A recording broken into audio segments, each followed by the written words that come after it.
Flirting is just what Elizabeth does. She flirts with both men and women, in person, on the phone, in email, as part of the art she makes.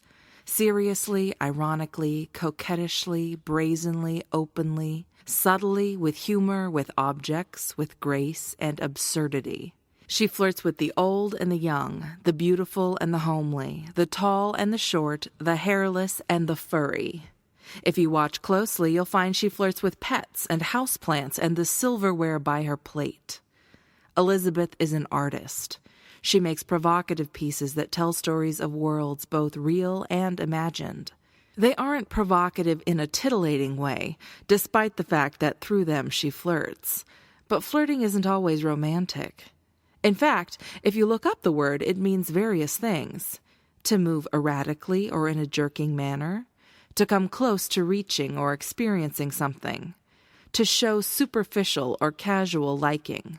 To experiment, or, of course, to behave amorously but without serious intent.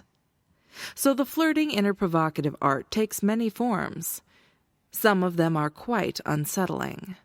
Elizabeth is a provocateur, a rabble-rouser, an instigator, an activist, an architect, a troublemaker, and all the while, a flirt. Elizabeth, despite her very worldly ways, grew up in the country, on a farm, one of 7 kids.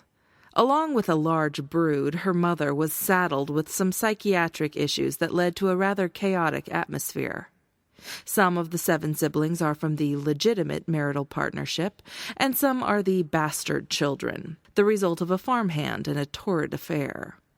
Elizabeth is one of the bastard children.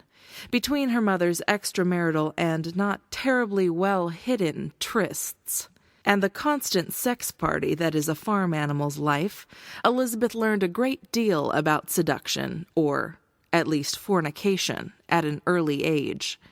If you don't want your children to know about the birds and the bees, don't let them grow up around pigs and goats. Consequently, and Elizabeth does believe it is in part consequential, she has been a sexual being and aware of it for as long as she can remember.